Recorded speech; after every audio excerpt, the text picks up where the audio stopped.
Bismillahirrahmanirrahim. Wal maqalatu tasi'ah. Ya.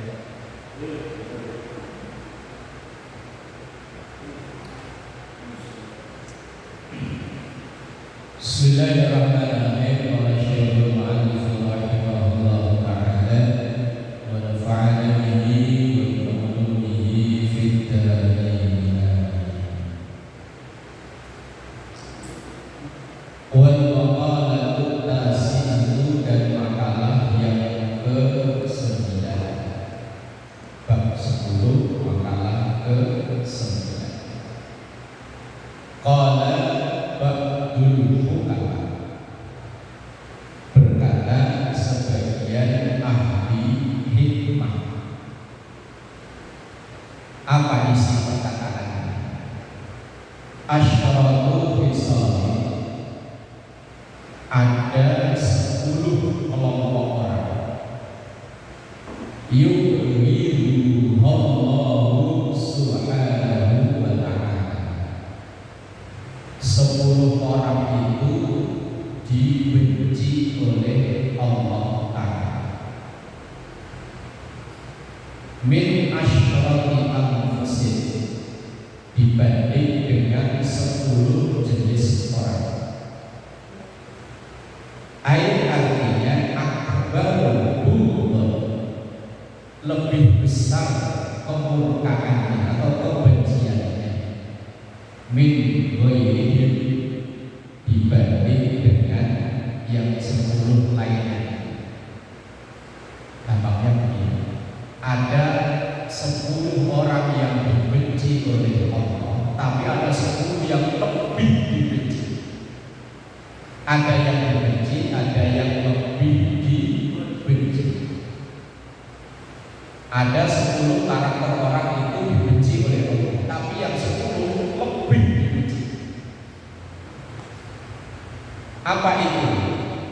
Yang pertama, yang lebih dibenci oleh Allah, al-bukhlu, pelit, bakhil, koret. Kalau bahasa Betawi, buntut gasiran. Kalau Jawa medit. Kalau orang Sunda tahu tuh? Pelit, koret. Pelit itu dibenci oleh Allah, tapi lebih dibenci minal dunia kalau itu orang kaya. Pelit itu sifat yang dibenci oleh Allah, tapi ada yang lebih dibenci kalau orang kaya. Kalau dulu waktu masih kuli kok sedekah jarang-jarang, wajar, masih kuli, ya kan? Dan begitu udah jadi bos kok malah tambah bias, gak pernah.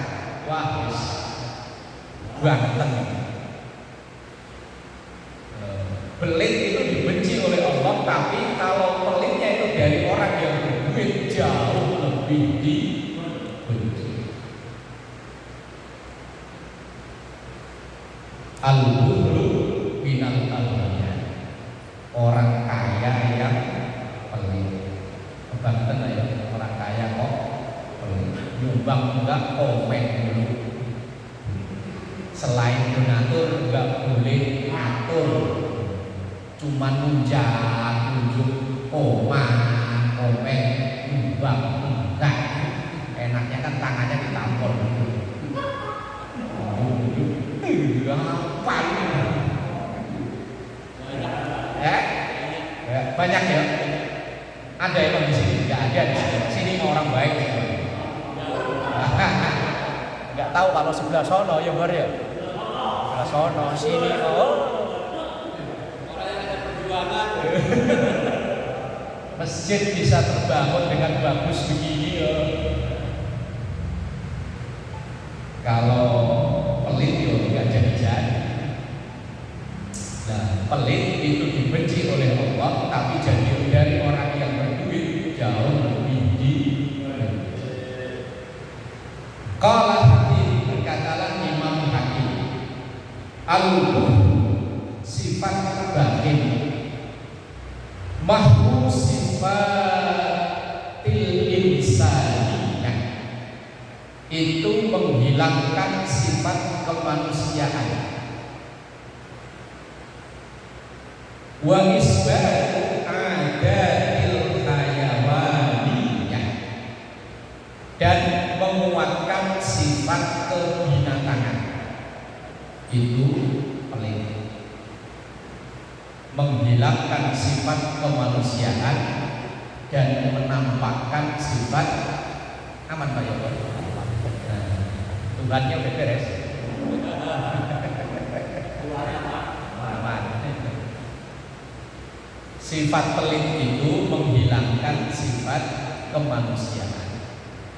Apalagi kita orang Indonesia dengan berbahasa Indonesia. Idiom dalam bahasa Indonesia itu kan kalau kita menerima sesuatu mengucapkan terima kasih. Harusnya setelah menerima kita juga kasih, jangan cuma terima tok tapi nggak mau kasih. Ibarat air itu kalau nggak ngalir malah jadi penyakit, makanya dialirin biar nggak jadi penyakit terus bawa semata. Langsung dibelah dari rumah, kalau belah di sini ntar pucet. Bahaya, ntar belah di sini pucet repot. Lah sifat pelit itu menghilangkan sifat kemanusiaan dan menampakkan sifat kebinatangan. Dan karakter binatang kan memang pelit. Kecuali ayam jago yang ada maunya. Wah itu nipu itu, pura-pura manggil, begitu deket-deket taikin. Hewan yang lain aslinya pokoknya bodoh amat, yang penting dia kenyang. Iya. Lah kalau ayam jago itu kan cuma ada maunya, gitu. Tok tok tok tok tok tok, begitu deketin langsung ditaikin, kan? Habis itu tinggalin. Ayam jago, ayam jago.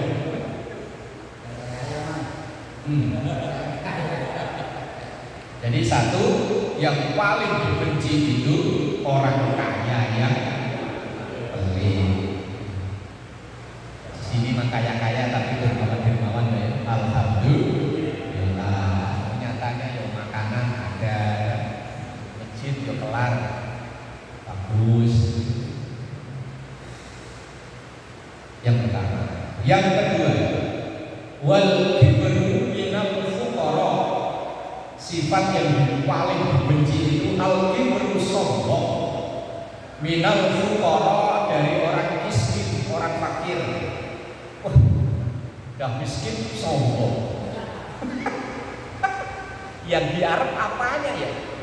Kalau dia kaya sombong, pantaslah ada yang disombongin kekayaan. Lah itu udah miskin sombong. Kira-kira contohnya apa ya orang miskin sombong itu? Enggak apa, bukan siapa, Man.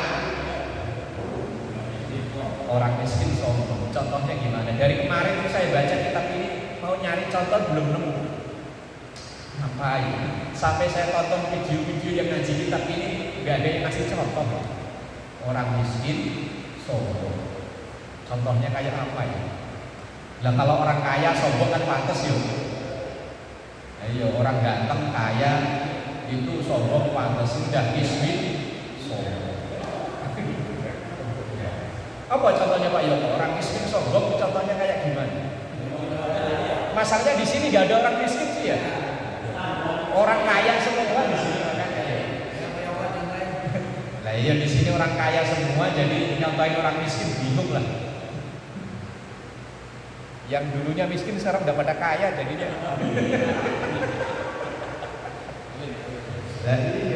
Mana ada di sini orang miskin? Gak ada.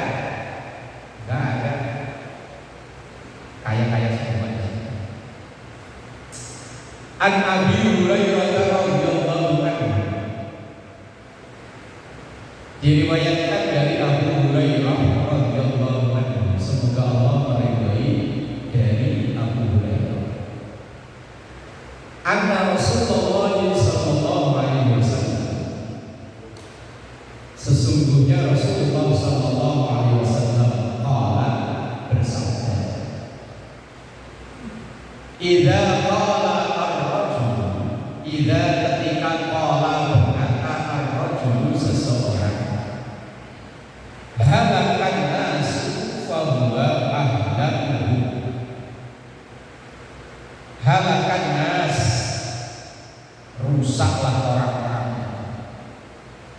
Bahwa maka orang yang mengatakan begitu ahlakuhu dialah yang paling rusak. Umpama ada orang ngomong, wah orang-orang itu payah, ada anggan malah calon-calon neraka. Nah, itu malah dia yang calon neraka duluan. Itu sabda Rasulullah, riwayat Muslim, sahih. Berarti kita tidak diperkenankan menvonis seseorang. Siapa tahu hari ini belum mau, besok. Riwayat masyhur, dan riwayat yang terkenal yang masyhur dari bahasa kita. Birofika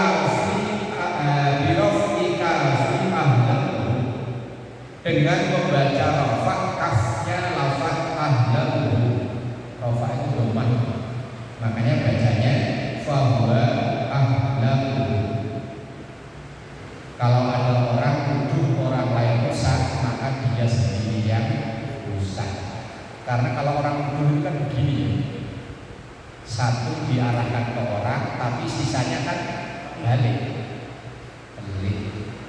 Ini pelit level 1 yang dituduh. Tapi yang tuduh ini level berapa? Level 4. Kecuali kalau tuduhnya begini, kamu pelit, berarti mana ada orang tuduh begini?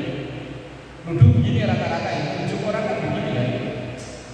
Kamu yang kere, sombong. Nah, kere sombong itu orang kere diajak kerja nggak mau. Ayo, orang kere sombong itu, udah kere diajak kerja, ayo kerja.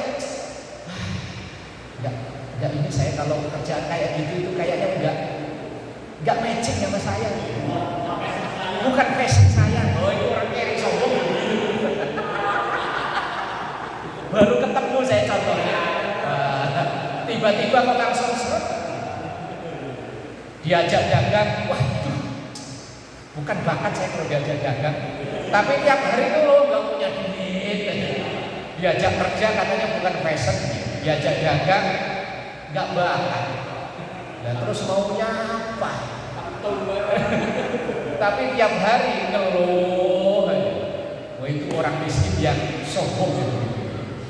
Sama orang goblok yang sombong itu orang goblok tapi diajak belajar nggak mau. Itu berarti orang goblok yang goblok yang biarin lah. Ntar kalau ada pemilu juga sama, suaranya sama. Ya, orang miskin sombong begitu tuh, diajak kerja nggak mau, diajak dagang katanya nggak bisa. Nah kalau orang tuduh orang, maka tuduhan itu akan kembali ke dia. Kayak di media sosial itu kan, kita ini orang Nahdi, tiap hari kan dituduh pelaku bid'ah. Isbal pakai celana di bawah mata kaki. Tapi giliran Raja Arab, Imam Masjidil Haram, celananya, jubahnya pada lengset, dia nggak berani. Nggak berani, coba nggak berani bilang kita nggak berani. Nggak boleh kumpul-kumpul kalau di keluarga orang yang sudah meninggal. Begitu ibunya Ustadz siapa yang meninggal? Enggak, yang ibunya itu loh, yang sebelumnya kan ada kan ibunya Safik atau siapa ya? Ibunya Safik begitu meninggal, mereka yang pada kumpul-kumpul makan-makan, ngopi-ngopi. Itu pasti yang dulu. Makanya kata Ustadz Somad, yang teriak bakso, bakso berarti dia tukang bakso. Yang teriak somai, somai berarti dia tukang somai. Yang teriak bid'ah, bid'ah,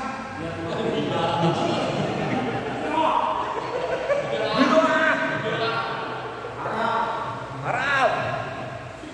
Ya iya, Ustadz Yazid ceramahnya, nggak boleh itu kuburan disiram-siram kemana dalilnya. Begiliran dia yang meninggal disiramin.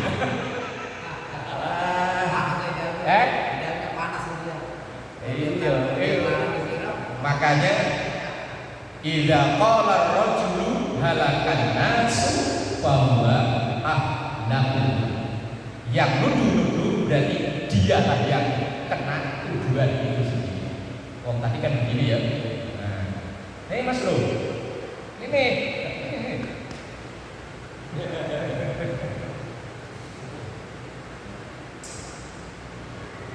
Wahia binasbiha, dan satu riwayat dibaca nasab. Nasab berarti bacanya ahlakahu.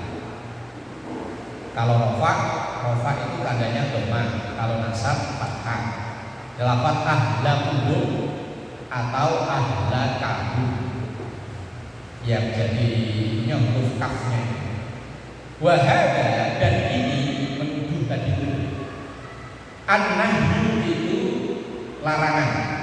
Liman qala dzalika, bagi orang yang mengatakan itu ajaban karena ujub binafsihi, dengan dirinya sendiri. Ajaban karena ujub terhadap ujub itu kagum pada dirinya sendiri. Wah, orang-orang itu apa? Enggak ada. Oh, tambahin. Wah, kitab mahal apa kitab murah ya, Bu? Enggak ada, Pak. Cepat, Pak, Pak.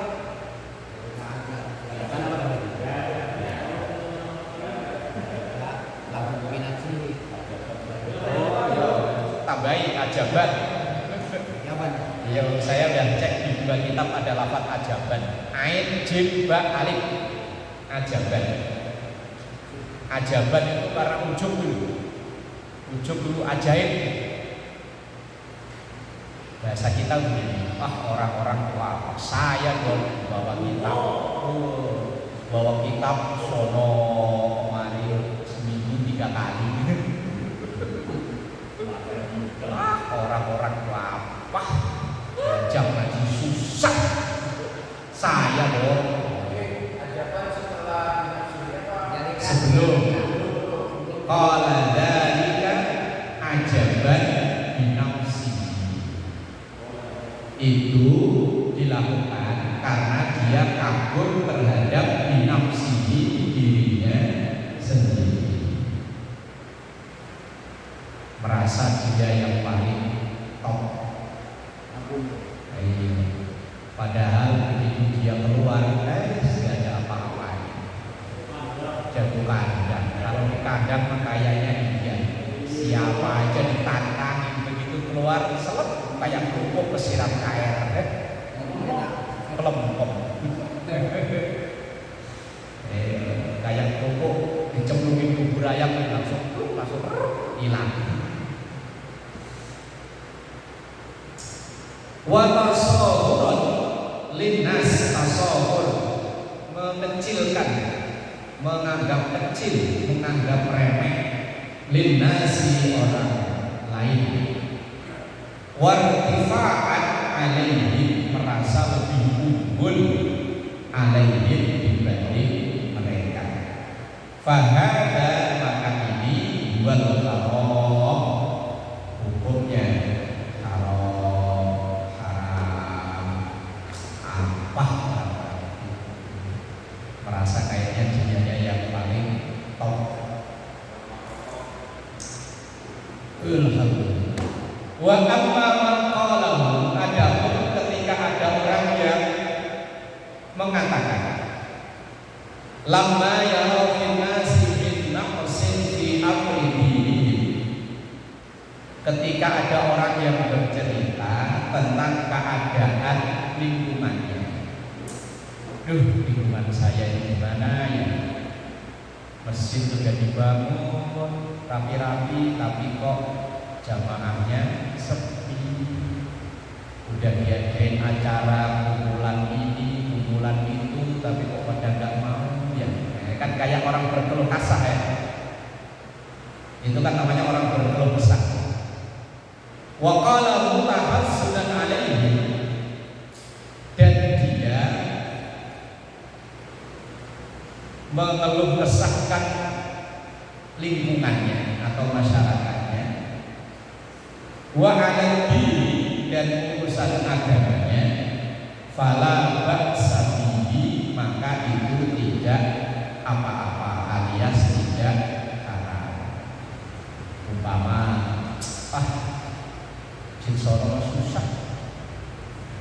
dibikin rusak, dibikin rusak.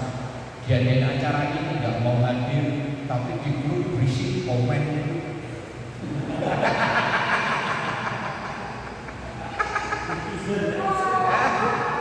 Maha benar netizen dengan segala komenannya. Kalau sekedar keluh kesah kayak begitu, tapi curhat untuk melakukan perbaikan di lingkungan, yo fala ba'sa, maka tidak mengapa. Yang nggak boleh itu tadi, wah orang kampung saya yang rajin cuma saya doang. Orang satu RW yang rajin cuma saya berdua. Orang bapak yo.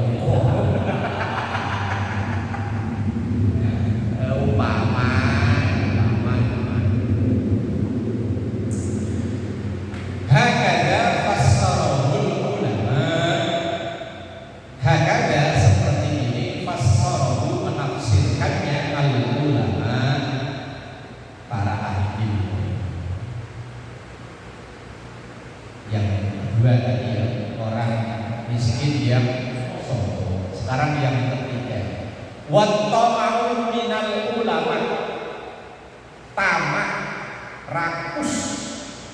Tapi yang rakus itu ulamanya, ustadznya, kiainya. Berarti kalau yang tamak rakus itu jamaah, pantes. Tapi kalau yang rakus itu ustadznya, wah itu. Wah ada semangat sini. Bisa sini. Bolu-bolu. Wah, nah kalau yang begitu itu jamaah, maklum. Oh, kata kita belum ada, bukan kata saya loh ini.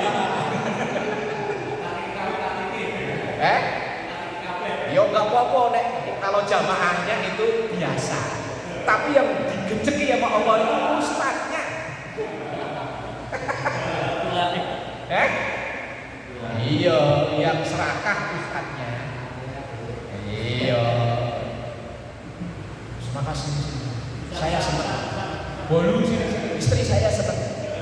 Wah pisang sini, anak saya senang.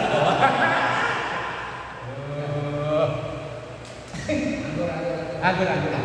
Wah itu enak dimakan pagi-pagi. Yang serakah kalau jamaah itu biasa. Kalau ustadznya yang serakah, wah. Ini yang ngomong bukan saya loh, Man. Saya tinggal baca. Jadi gak apa-apa Man ya kalau ada pisang dikarungin Man.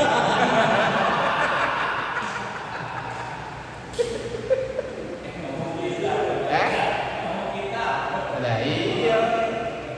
Wattama'u minal ulama. Orang ahli ilmu, ustadznya, kiainya, kok tamak. Orang tamak itu siap-siap kecewa. Ini mungkin udah pernah saya ceritain. Kisah nyata asli. Saya mau beberapa teman diundang khatamah di daerah Kodamar.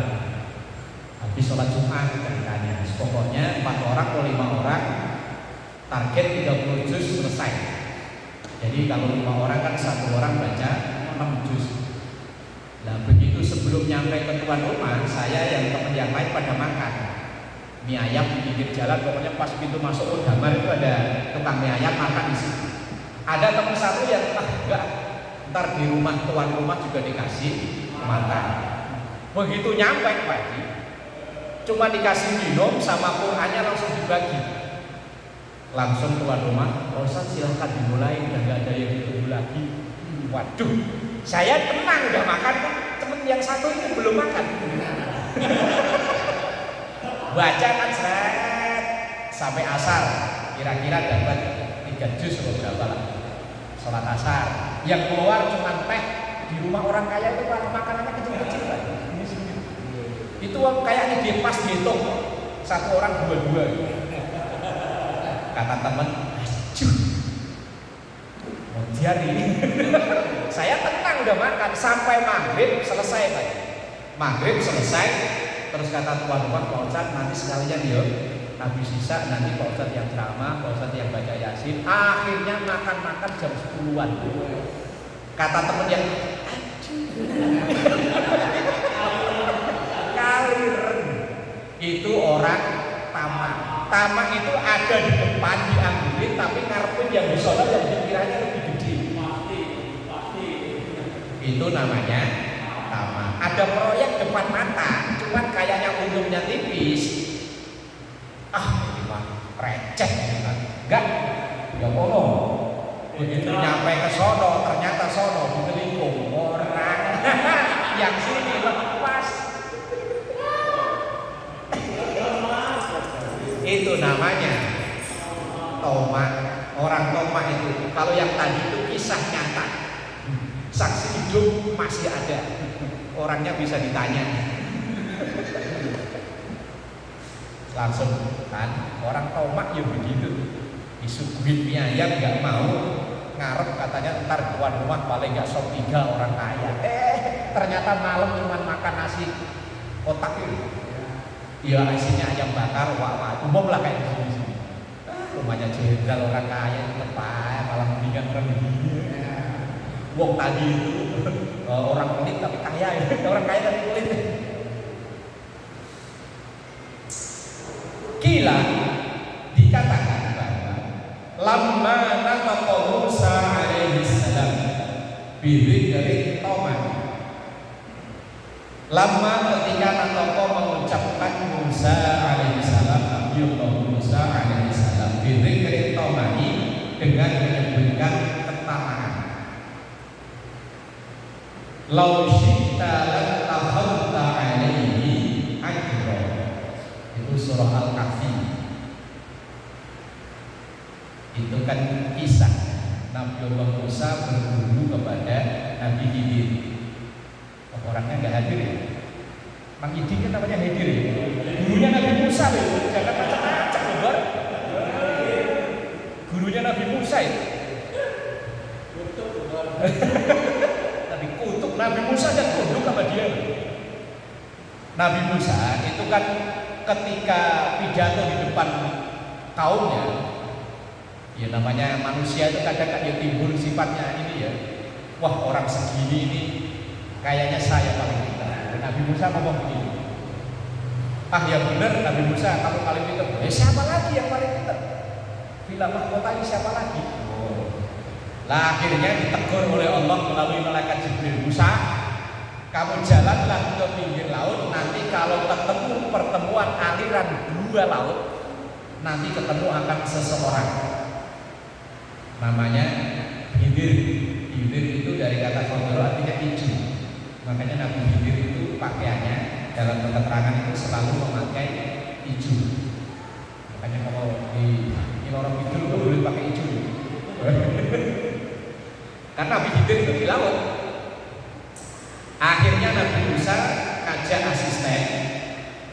Dia itu asistennya suruh bawa ikan. Nah ikan itu nanti kalau loncat, itu berarti ikan itu udah menemukan 2 aliran laut. Kalau dalam bahasa Qur'annya Majma'al Bahraini. Nah, kalau baca Al-Kahfi nanti ketemu lagi. Di ayat yang ke-77 sekitar ayat itu. Nah, ketika ketemu dengan Nabi Khidir, Nabi Musa itu udah dibilangin sama Nabi Khidir. Dan Nabi Khidir itu kalau kayak sekarang ya wali-wali Majidub. Tahu Majidub? Jadab-jadab aneh-aneh itu. Yang kelihatannya itu secara zahir kayak aneh. Kalau kayak ceritanya Gus Mus, Gus Ja'far, ingat ya? Yang orang Wan Sehan, yang menurut orang awam itu aneh. Mobil bagus-bagus katanya dipilong. Wan aneh kan? Dan Nabi Khidir itu begitu. Lah Nabi Musa bilang, bahasa kita kan Pak Khidir, saya mau berguru sama kamu. Kamu kuat berguru sama saya. Pokoknya saya nurut. Ya udah, kalau kamu mau berguru sama saya, jangan komentar apa yang saya lakukan. Siap? Nah, udah kan? Begitu jalan di pinggir laut ada kapal. Udah ayo kita naik kapal. Begitu naik di kapal itu dilubangi nama Nabi Khidir. Lah Nabi Musa kan komen, loh kapal dilubangi kita bisa tenggelam nih. Kata Nabi Khidir, tadi janjinya apa? Gak boleh komen. Ya udah deh. Begitu udah kapal dilobangin, turun. Nabi Khidir turun. habis ngelubangi kapal turun. Ayo turun kalau mau ikut saya. Nabi Musa siap, sendiko dawuh guru. Begitu jalan, ketemu anak kecil lagi main, lagi nyender begitu, dibunuh. Yang bunuh Nabi Khidir. Musa komen lagi, lu kriminal ini kriminal. Tadi janjinya apa? Gak boleh komen. Sekali lagi komen, kita tinggal. Nah, jalan lagi ketemu rumah yang miring. Akhirnya dibetulin sama Nabi Khidir. Berarti Nabi Khidir tukang ya? Oh, berarti sanatnya tukang ke Nabi Khidir. Begitu rumah ini udah dibenerin, temboknya udah lempeng. Nah, terus Nabi Musa tadi ngomong itu, lau syita yang tertulis di situ, lan tahalta alayhi ajr. Ini kan sudah perjalanan berhari-hari, nggak makan, nggak minum, Musa udah kelaparan. Dan Nabi Khidir kan wali aneh ya, tahu mau lapar mau enggak. Nah, karena kelaparan Nabi Musa kan lau syita lan tahalta alayhi ajr. Belum itu seandainya tadi guru minta upah betulin dinding, itu kan kita bisa buat makan guru. Kalau bahasa kita begitu, lau syita lan tahalta alayhi ajr. Qala al-Khidir lahu, maka Khidir menjawab, hada firaqu baini wa baini. Udah, kamu ternyata nggak kuat berdua sama saya. Hada firaqu baini, inilah perpisahan antara aku wa baini dan engkau. Udah. Kamu nggak kuat berdua sama saya, walaupun saya larang komen dulu. Komen ya komen, tapi komennya yang enak. Komen gak enak ya minta di Nabi Khidir sama Nabi Musa. Jadi cara macam-macam baru. Dulunya Nabi Musa jadab, ya pura-pura dagang nasi uduk. Ya, orangnya dia ada ya, kalau ada enak nggak jadi. Akhirnya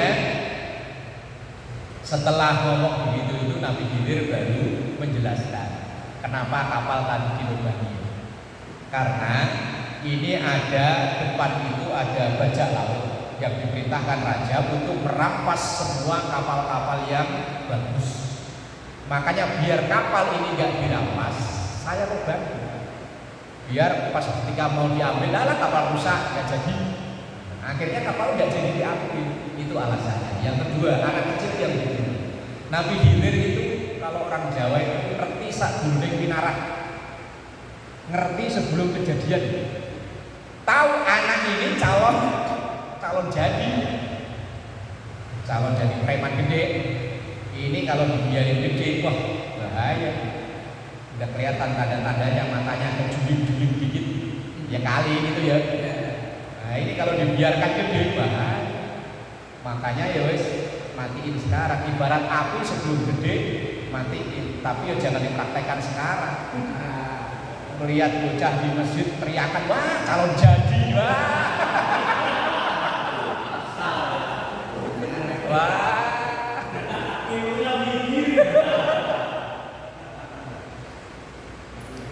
kita bukan Nabi Khidir untuk mantan tangganya mengidik.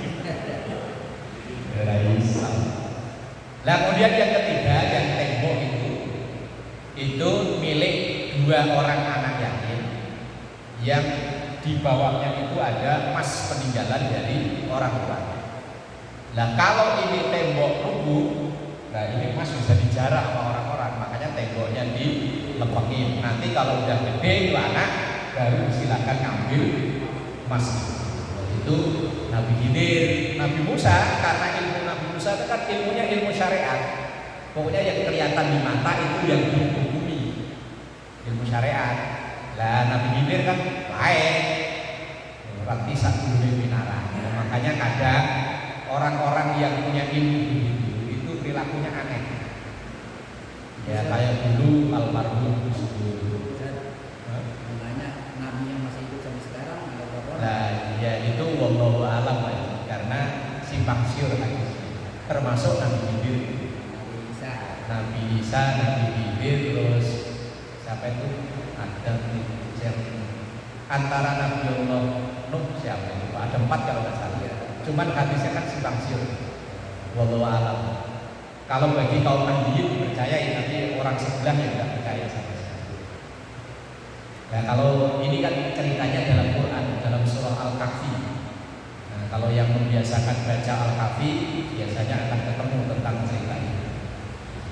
Lamma qala dzalika Musa alaihi salam, maka ketika Musa mengatakan itu tadi, waqafa baina yadayhima dhabiyyun, maka di antara mereka berdiri itu ada dhabiyyun. Dhabiyyun itu seekor rusa atau kijang atau rusa itu. Wa kana ja'i'aini, dan dua-duanya Khidir dan Musa ja'i'aini itu dua-duanya lapar.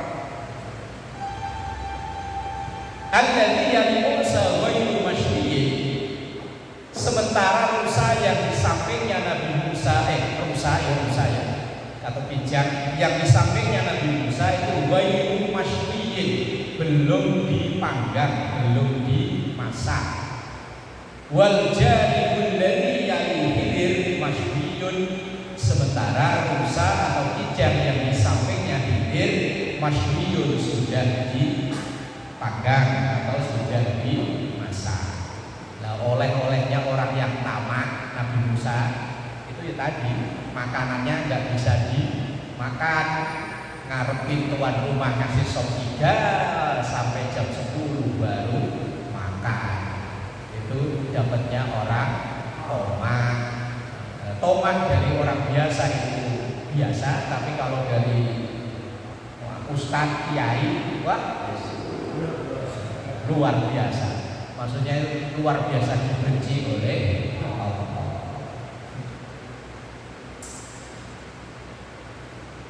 Nomor 4, waqillatul haya'i minan nisa, sedikitnya rasa malu minan nisa, dari kaum wanita. Laki-laki enggak sedikit punya malu itu juga bagus, tapi kalau wanita tapi malah lebih ini wanita itu. Nah, kadang kan laki pakai pakaian lengkap, nah, wanita malah pakaiannya kadang sepotong-sepotong. Kadang kalau lihat kondangan di gedung itu, laki-lakinya pakai jas, lengan panjang, rapi. Sementara perempuannya kadang pakai cuma sepotong. Oh gitu ya? Kan udah ada yang punya.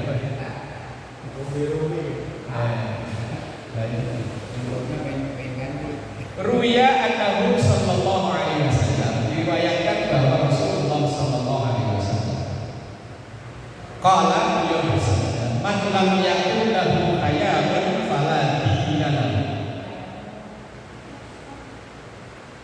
Man siapapun lam yakun lahu hayatun, yang tidak punya sifat malu. Orang yang tidak punya sifat malu, fala dina lahu, maka tidak ada agama untuknya. Maksudnya orang yang nggak punya malu, agamanya rusak. Puasa-puasa nggak malu, rokok. Bulan Ramadan, bulan tanggal 3, yang nggak puasa sih nggak puasa. Kalau dia masih punya malu kan ngumpet kan. Lah ini sudah nggak malu-malu lagi.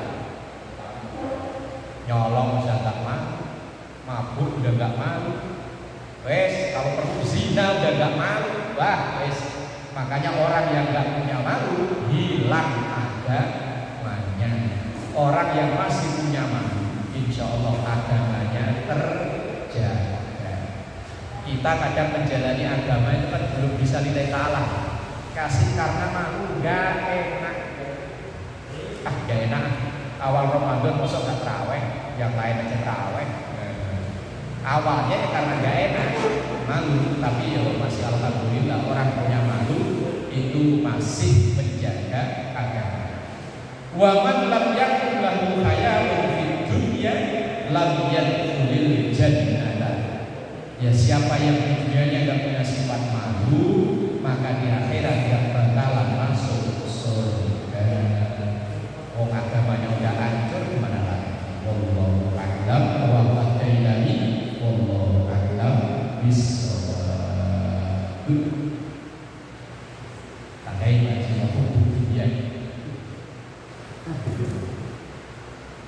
Ya Allah.